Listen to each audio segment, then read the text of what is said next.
ஆதியாகமம் 20ஆம் அதிகாரம். ஆபிரகாம் அவ்விடம் விட்டு தென் தேசத்திற்கு பிரயாணம் பண்ணி காதேசுக்கும் சூருக்கும் நடுவாக குடியேறி கேராரிலே தங்கினான். அங்கே ஆபிரகாம் தன் மனைவியாகிய சாராளை தன் சகோதரி என்று சொன்னதினாலே கேராரின் ராஜாவாகிய அபிமெலேக்கு ஆள் அனுப்பி சாராளை அழைப்பித்தான். தேவன் இரவிலே அபிமெலேக்குக்கு சொப்பனத்திலே தோன்றி, நீ அழைப்பித்த ஸ்திரீயின் நிமித்தம் நீ செத்தாய், அவள் ஒருவனுடைய மனைவியாயிருக்கிறாளே என்றார். அபிமெலேக்கு அவளை சேராதிருந்தான். ஆகையால் அவன், ஆண்டவரே, நீதியுள்ள ஜனங்களை அழிப்பீரோ? இவள் தன் சகோதரி என்று அவன் என்னோடே சொல்லவில்லையா? அவன் தன் சகோதரன் என்று இவளும் சொன்னாளே. உத்தம இருதயத்தோடும் சுத்தமான கைகளோடும் இதைச் செய்தேன் என்று சொன்னான். அப்பொழுது தேவன், உத்தம இருதயத்தோடே நீ இதைச் செய்தாய் என்று நான் அறிந்திருக்கிறேன். நீ எனக்கு விரோதமாக பாவம் செய்யாதபடிக்கு உன்னை தடுத்தேன். ஆகையால் நீ அவளை தொட நான் உனக்கு இடங்கொடுக்கவில்லை. அந்த மனுஷனுடைய மனைவியை அவனிடத்திற்கு அனுப்பிவிடு. அவன் ஒரு தீர்க்கதரிசி. நீ பிழைக்கும்படிக்கு அவன் உனக்காக வேண்டுதல் செய்வான். நீ அவளை அனுப்பிவிடாதிருந்தால் நீயும் உன்னைச் சேர்ந்த யாவரும் சாகவே சாவீர்கள் என்று அறிவாயாக என்று சொப்பனத்திலே அவனுக்கு சொன்னார். அபிமெலேக்கு அதிகாலையில் எழுந்து தன் ஊழியக்காரரை எல்லாம் அழைப்பித்து இந்த சங்கதிகளையெல்லாம் அவர்கள் கேட்கும்படி சொன்னான். அந்த மனுஷர் மிகவும் பயந்தார்கள்.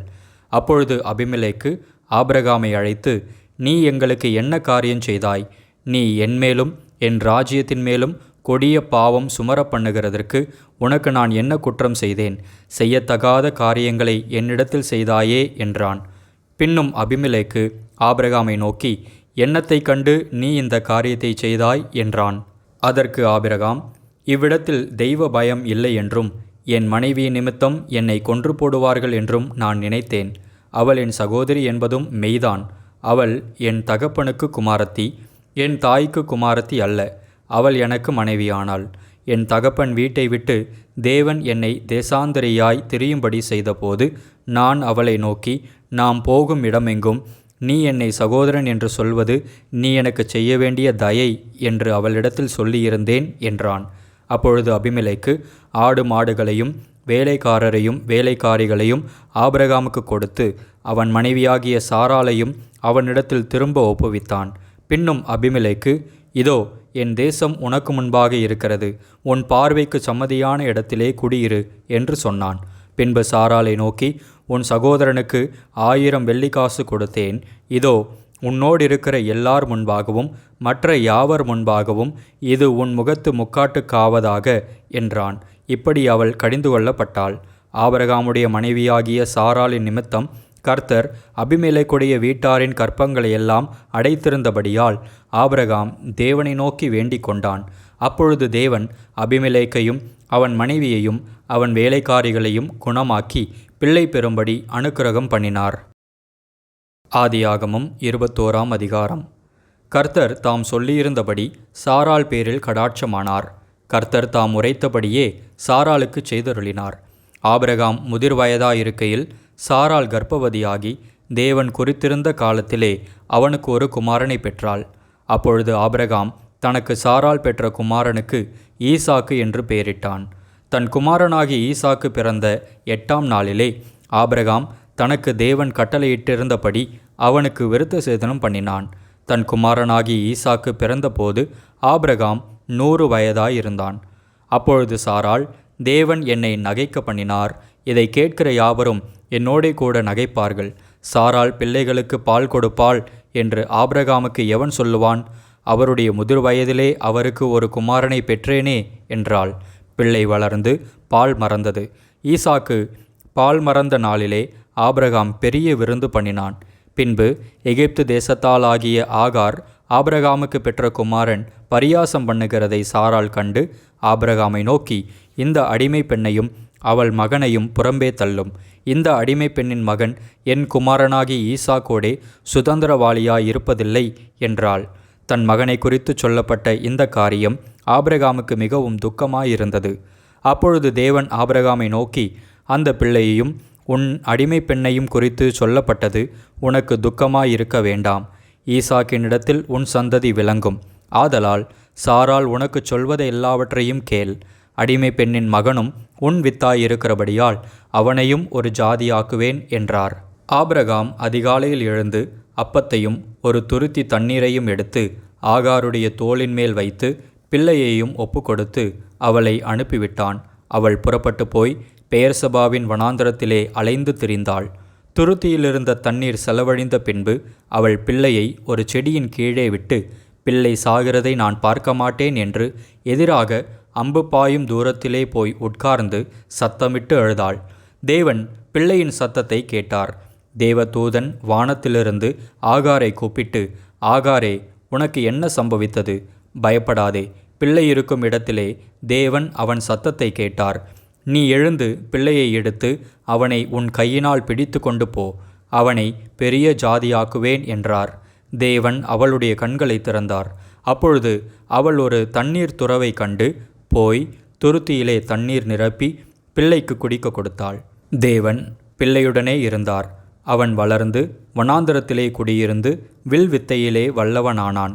அவன் பாரான் வனாந்தரத்திலே குடியிருக்கையில் அவனுடைய தாய் எகிப்து தேசத்தாலாகிய ஒரு பெண்ணை அவனுக்கு விவாகம் பண்ணுவித்தாள். அக்காலத்தில் அபிமெலேக்கும் அவன் சேனாபதியாகிய பிகோலும் ஆபிரகாமை நோக்கி, நீ செய்கிற காரியங்கள் எல்லாவற்றிலும் தேவன் உன்னுடனே இருக்கிறார். ஆகையால் நீ எனக்காவது என் குமாரனுக்காவது என் பேரனுக்காவது வஞ்சனை செய்யாமல் நான் உனக்கு செய்த தயவின்படியே நீ எனக்கும் நீ தங்கியிருக்கிற இந்த தேசத்திற்கும் தயவு செய்வேன் என்று இங்கே தேவன் பேரில் எனக்கு ஆணையிட்டு கொடு என்றான். அதற்கு ஆபிரகாம், நான் ஆணையிட்டு கொடுக்கிறேன் என்றான். ஆனாலும் அபிமெலேக்குடைய வேலைக்காரர் கைவசப்படுத்தி கொண்ட துறவின் நிமித்தம் ஆபிரகாம் அபிமெலேக்கை கடிந்து கொண்டான். அதற்கு அபிமெலேக்கு, இந்த காரியத்தை செய்தவன் இன்னான் என்று எனக்கு தெரியாது, நீயும் எனக்கு அறிவிக்கவில்லை. இன்று நான் அதை கேட்டதே அன்றி இதற்கு முன் அதை நான் கேள்விப்பட்டதே இல்லை என்றான். அப்பொழுது ஆபிரகாம் ஆடு மாடுகளை கொண்டு வந்து அபிமெலேக்குக்கு கொடுத்தான். அவர்கள் இருவரும் உடன்படிக்கை பண்ணி கொண்டார்கள்.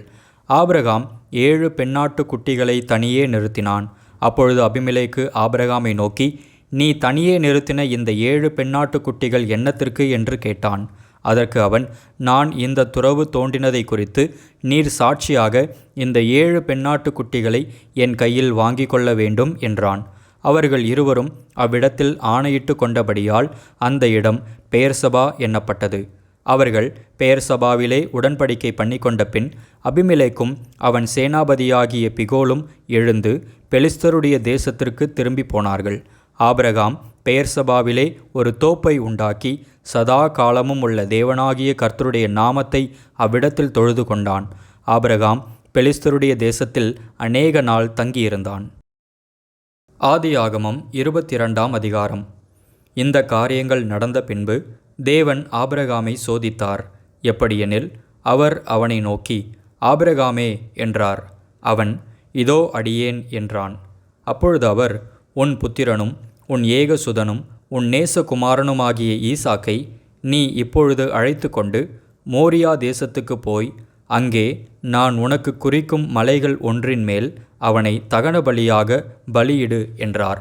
ஆபிரகாம் அதிகாலையில் எழுந்து தன் கழுதையின் மேல் சேணங்கட்டி தன் வேலைக்காரரில் 2 பேரையும் தன் குமாரன் ஈசாக்கையும் கூட்டிக் கொண்டு தகன பலிக்கு கட்டைகளையும் பிளந்து கொண்டு தேவன் தனக்கு குறித்த இடத்திற்கு புறப்பட்டு போனான். 3ஆம் நாளில் ஆபிரகாம் தன் கண்களை ஏறெடுத்து பார்த்து தூரத்திலே அந்த இடத்தை கண்டான். அப்பொழுது ஆபிரகாம் தன் வேலைக்காரரை நோக்கி, நீங்கள் கழுதையை நிறுத்தி இங்கே காத்திருங்கள், நானும் பிள்ளையாண்டானும் அவ்விடம் மட்டும் போய் தொழுது கொண்டு உங்களிடத்துக்கு திரும்பி வருவோம் என்றான். ஆபிரகாம் தகன பலிக்கு கட்டைகளை எடுத்து தன் குமாரனாகிய ஈசாக்கின் மேல் வைத்து தன் கையிலே நெருப்பையும் கத்தியையும் எடுத்து கொண்டான். இருவரும் கூடி போனார்கள். அப்பொழுது ஈசாக்கு தன் தகப்பனாகிய ஆபிரகாமை நோக்கி, என் தகப்பனே என்றான். அதற்கு அவன், என் மகனே, இதோ இருக்கிறேன் என்றான். அப்பொழுது அவன், இதோ நெருப்பும் கட்டையும் இருக்கிறது, தகன பலிக்கு ஆட்டுக்குட்டி எங்கே என்றான். அதற்கு ஆபிரகாம், என் மகனே, தேவன் தமக்கு தகன பலிக்கான ஆட்டுக்குட்டியை பார்த்து கொள்வார் என்றான். அப்புறம் இருவரும் கூடிப்போய் தேவன் அவனுக்கு சொல்லியிருந்த இடத்துக்கு வந்தார்கள். அங்கே ஆபிரகாம் ஒரு பலிபீடத்தை உண்டாக்கி கட்டைகளை அடுக்கி தன் குமாரனாகிய ஈசாக்கை கட்டி அந்த பலிபீடத்தில் அடுக்கிய கட்டைகளின் மேல் அவனை கிடத்தினான். பின்பு ஆபிரகாம் தன் குமாரனை வெட்டும்படிக்கு தன் கையை நீட்டி கத்தியை எடுத்தான். அப்பொழுது கர்த்தருடைய தூதனானவர் வானத்திலிருந்து, ஆபிரகாமே, ஆபிரகாமே என்று கூப்பிட்டார். அவன், இதோ அடியேன் என்றான். அப்பொழுது அவர், பிள்ளையாண்டான் மேல் உன் கையை போடாதே, அவனுக்கு ஒன்றும் செய்யாதே.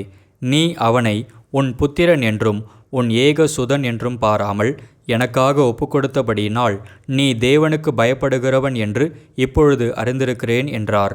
ஆபிரகாம் தன் கண்களை ஏறெடுத்து பார்க்கும்போது, இதோ பின்னாக புதரிலே தன் கொம்புகள் சிக்கி கொண்டிருந்த ஒரு ஆட்டுக்கடாவை கண்டான். அப்பொழுது ஆபிரகாம் போய் கடாவை பிடித்து அதை தன் குமாரனுக்கு பதிலாக தகன பலியிட்டான். ஆபிரகாம் அந்த இடத்துக்கு ஏகோவா ஈரே என்று பெயரிட்டான்.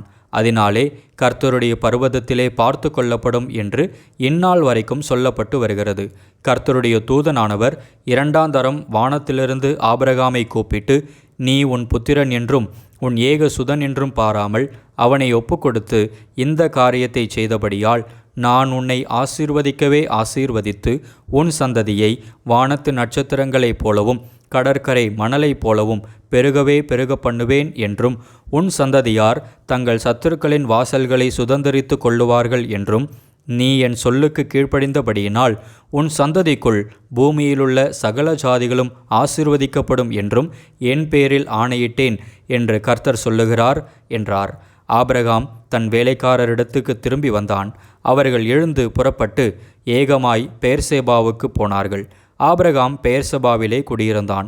இந்த காரியங்கள் நடந்த பின்பு ஒருவன் ஆபிரகாமிடத்தில் வந்து, மில்காலும் உன் சகோதரனாகிய நாகோருக்கு பிள்ளைகளை பெற்றாள். அவர்கள் யாரென்றால், முதற் பேரான ஊத்ஸ், அவன் தம்பியாகிய பூஸ், ஆராமுக்கு தகப்பனாகிய கேமுவேல், கேசேத், ஆசோ, பில்தாஸ், இத்லாப், பெத்துவேல் என்பவர்கள். பெத்துவேல் ரெபெக்காலை பெற்றான் என்று அறிவித்தான். அந்த 8 பேரை மில்கால் ஆபிரகாமுடைய சகோதரனாகிய நாகோருக்கு பெற்றாள். ரேய்மால் என்று பேர் கொண்ட அவனுடைய மறுமனையாட்டியும் தேபா, காகாம், தாகாஸ், மாகா என்பவர்களை பெற்றாள். ஆதியாகமம் 23ஆம் அதிகாரம். சாராள் 127 வருஷம் உயிரோடு இருந்தாள். இவ்வளவே சாராளுடைய வயது. கானான் தேசத்திலுள்ள எப்ரோன் என்னும் கீரியாத் அர்பாவிலே சாராள் மரித்தாள். அப்பொழுது ஆபிரகாம் வந்து சாராளுக்காக புலம்பி அழுதான். பின்பு ஆபிரகாம் பிரேதம் இருந்த இடத்திலிருந்து எழுந்து போய் ஏத்தின் புத்திரரோடே பேசி, நான் உங்களிடத்தில் அந்நியனும் பரதேசியுமாயிருக்கிறேன். என்னிடத்தில் இருக்கிற இந்த பிரேதம் என் கண்முன் இராதபடிக்கு நான் அதை அடக்கம் பண்ணுவதற்கு உங்களிடத்தில் எனக்கு சொந்தமாக ஒரு கல்லறை பூமியை தர வேண்டும் என்றான். அதற்கு ஏத்தின் புத்திரர் ஆபிரகாமுக்கு பிரதியுத்தரமாக, எங்கள் ஆண்டவனே, நாங்கள் சொல்லுகிறதை கேளும். எங்களுக்குள்ளே நீர் மகா பிரபு. எங்கள் கல்லறைகளில் முக்கியமானதிலே பிரேதத்தை அடக்கம் பண்ணும். நீர் பிரேதத்தை அடக்கம் பண்ண எங்களில் ஒருவனும் தன் கல்லறையை உமக்கு தடை செய்வதில்லை என்றார்கள். அப்பொழுது ஆபிரகாம் எழுந்திருந்து ஏத்தின் புத்திரராகிய அத்தேசத்தாருக்கு வந்தனம் செய்து அவர்களோடே பேசி, என்னிடத்தில் இருக்கிற பிரேதம் என் கண்முன் இராதபடிக்கு நான் அதை அடக்கம் பண்ண உங்களுக்கு சம்மதியானால் நீங்கள் என் வார்த்தையை கேட்டு சோகாருடைய குமாரனாகிய எப்பெரோன் தன் நிலத்தின் கடைசியிலே இருக்கிற மக்பேலா எண்ணப்பட்ட குகையை எனக்கு சொந்தமான கல்லறை பூமியாய் இருக்கும்படி தர வேண்டும் என்று அவரிடத்தில் எனக்காக வேண்டிக் கொள்ளுங்கள். அது பெருமான விலைக்கு அவர் அதை தருவாராக என்றான். எப்பெரோன் ஏத்தின் புத்திரர் நடுவிலே உட்கார்ந்திருந்தான். அப்பொழுது ஏத்தியனாகிய எப்பெரோன் தன் ஊர் வாசலுக்குள் பிரவேசிக்கிற ஏத்தின் புத்திரர் அனைவரும் கேட்க ஆபிரகாமுக்கு பிரதியுத்தரமாக, அப்படி அல்ல என் ஆண்டவனே, என் வார்த்தையை கேளும். அந்த நிலத்தை உமக்கு தருகிறேன், அதில் இருக்கும் குகையையும் உமக்கு தருகிறேன். என் ஜனபுத்திரருடைய கண்களுக்கு முன்பாக அதை உமக்கு தருகிறேன். உம்மிடத்தில் இருக்கிற பிரேதத்தை அடக்கம் பண்ணும் என்றான். அப்பொழுது ஆபிரகாம் அத்தேசத்தாருக்கு வந்தனம் செய்து தேசத்து ஜனங்கள் கேட்க எப்பெரோனை நோக்கி, கொடுக்க உமக்கு மனதானால் என் வார்த்தையை கேளும். நிலத்தின் விலையை தருகிறேன், என் கையில் அதை வாங்கி கொள்ளும். அப்பொழுது என்னிடத்தில் இருக்கிற பிரேதத்தை அவ்விடத்தில் அடக்கம் பண்ணுவேன் என்றான். அதற்கு எப்பெரோன் ஆபிரகாமுக்கு பிரதியுத்தரமாக, என் ஆண்டவனே, நான் சொல்லுகிறதை கேளும். அந்த நிலம் 400 சேக்கல் நிறை வெள்ளி பெறும். எனக்கும் உமக்கும் அது எவ்வளவு காரியம்? நீர் உம்மிடத்தில் இருக்கிற பிரேதத்தை அடக்கம் பண்ணும் என்றான். அப்பொழுது ஆபிரகாம் எப்பெரோனின் சொல்லை கேட்டு ஏத்தின் புத்திரருக்கு முன்பாக எப்பெரோன் சொன்னபடியே வர்த்தகரிடத்தில் செல்லும்படியான 400 சேக்கல் நிறை வெள்ளியை அவனுக்கு நிறுத்து கொடுத்தான். இந்த பிரகாரம் மம்ரேக்கு எதிரே மக்பேலாவிலுள்ள எப்பெரோனுடைய நிலமாகிய அந்த பூமியும் அதிலுள்ள குகையும் நிலத்தின் எல்லை எங்கும் சூழ்ந்திருக்கிற மரங்கள் அடங்கலும் அவனுடைய ஊர்வாசலுக்குள் பிரவேசிக்கும் ஏத்தின் புத்திரர் எல்லாரும் அறிய ஆபிரகாமுக்கு சொந்தமாக உறுதிப்படுத்தப்பட்டது. அதற்கு பின் ஆபிரகாம் தன் மனைவியாகிய சாராளை கானான் தேசத்தில் எப்ரோன் ஊர் பூமியான மம்ரேக்கு எதிரே இருக்கிற மக்பேலா என்னும் நிலத்தின் குகையிலே அடக்கம் பண்ணினான். இப்படி ஏத்தின் புத்திரர் கையில் கொல்லப்பட்ட அந்த நிலமும் அதிலுள்ள குகையும் ஆபிரகாமுக்கு சொந்த கல்லறை பூமியாக உறுதிப்படுத்தப்பட்டது.